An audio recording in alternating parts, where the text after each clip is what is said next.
مشکلات کے وقت میں بچوں کو صبر و استقامت سکھانا، نظم و نسق سکھانا کیسے ممکن ہے؟ بڑا یعنی ایسا سوال ہے جو بڑی وسعت رکھتا ہے۔ صبر و ضبط ایک یعنی بذات خود ایک بہت بڑا محاذ ہے، اور ڈسپلن بذات خود بہت بڑی بات ہے، لیکن ہمارا دین اتنا آسان ہے۔ دین پر آپ عمل کرتے ہیں تو اللہ سبحانہ تعالیٰ کس طرح سے مددگار ہوتے ہیں نا۔ مثال کے طور پر ڈسپلن کی بات ہے تو نماز ڈسپلن کے لیے کتنا بڑا کردار ادا کرتی ہے۔ تو انسان صرف زبان سے ڈسپلن نہیں سکھا سکتا، اس کے لیے ماحول سے گزارنا بہت زیادہ ضروری ہے۔ ہر روز فجر کے وقت اٹھنا، ہر روز عشاء سے یعنی سونے سے پہلے نماز ادا کرنا، ہر روز صبح کے وقت اٹھتے ساتھ دعا کرنا، صبح کے اذکار، شام کے اذکار، رات کو سونے سے پہلے ذکر، ہر روز تلاوت کرنا، ڈسپلنڈ ہو رہی ہے نا لائف۔ اور دو طرفہ یعنی صبح بھی شام بھی۔ صبح کا وقت ہوتا ہے چلنے کے لیے، رات کا وقت ہوتا ہے رکنے کے لیے۔ تو زندگی کیا ہے؟ چلنا رکنا۔ اور اگر آپ چلنا اور رکنا سیکھ لیتے ہیں تو آپ ڈسپلنڈ ہو جاتے ہیں الحمدللہ۔ یہ تو ایک بات ہے کہ اللہ سبحانہ تعالیٰ نے ہمیں جو دین دیا ہے، جو عبادات دیں، جو اذکار، جو تلاوت، جو ایک لائف سٹائل دیا نا، اس میں بہت گنجائش ہے ڈسپلنڈ ہونے کی۔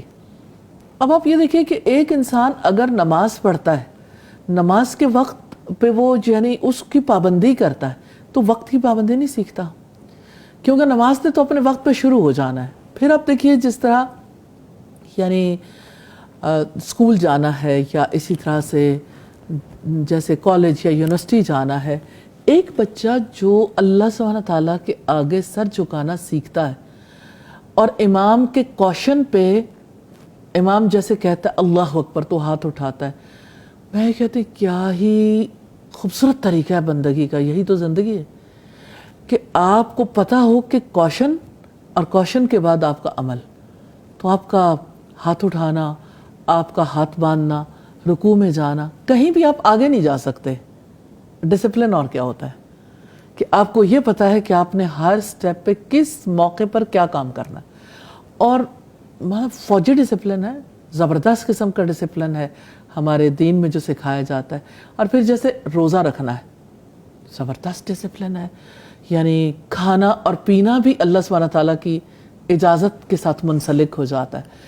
پھر اسی طرح سے اگر آپ دیکھیے تو جہاں پہ ڈسپلن ہوتا ہے وہاں صبر بھی ہوتا ہے، کہ آپ کو نیکی کے کام پر جمنے کے لیے ظاہر ہے مشقت اٹھانی پڑتی ہے نا، اس موقع پر اپنے آپ کو جمانا یہ صبر ہے۔ جی بالکل۔ اور اسی طرح سے برائی سے روکنے کے لیے مثلا غفلت سے انسان روکا، اسی طرح سے شیطان تو وسوسے ڈالتا ہے کہیں نہ کہیں تھوڑا بہت آگے پیچھے کر کے نماز سے پیچھے ہو جائیں، یا اسی طرح سے روزے سے، یا اسی طرح نیکی کے کاموں سے، تو یعنی اس پہ جماؤ ایک اور اعتبار سے بھی ہوتا ہے، نیکی پر چل کے اور بدی سے رک کے۔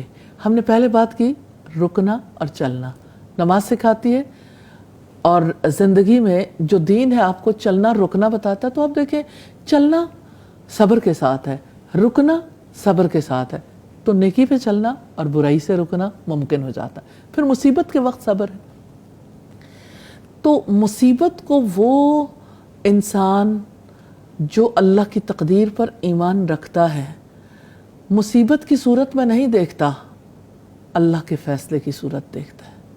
تو اللہ کے فیصلے پہ راضی ہونا اس کے لیے ممکن ہو جاتا ہے جو ہر نماز کو پڑھنے کے لیے راضی ہو جاتا ہے، باجماعت نمازیں ادا کرے، جو اللہ کی کتاب سے اللہ سبحانہ تعالیٰ کے طریقہ کار کو سیکھے۔ زندگی یہی ہے۔ تو ڈسپلن کے لیے اللہ سبحانہ تعالیٰ کے طریقہ کار میں آ جائے۔ جیسے ہم کورس کراتے ہیں تو ہم ایک بیٹر اپ کا سلسلہ ضرور رکھتے ہیں ساتھ میں، کہ آپ کی صبح اور آپ کی شامیں، آپ کی رات، یہ ضرور ہر روز بہتری کی طرف گامزن ہو۔ تو جب صبح کا وقت آپ کا اللہ سبحانہ تعالیٰ سے دعا میں، اذکار میں، تلاوت میں گزرے، نماز ہے، اور رات سونے سے پہلے کی نماز ہے، اذکار ہے، اور اللہ سبحانہ تعالیٰ کے سپرد کر کے آپ اپنے آپ کو سو رہے ہیں، تو آپ کو رکنا اور چلنا دونوں آپ کے درست ہو جاتے ہیں۔ اور یہ اگر دو کنارے اگر آپ ان کو بہتر بنا لیں تو الحمدللہ باقی درمیان کا حصہ، باقی نمازیں جو ہیں وہ اس کو درست کرتی رہتی ہیں الحمدللہ.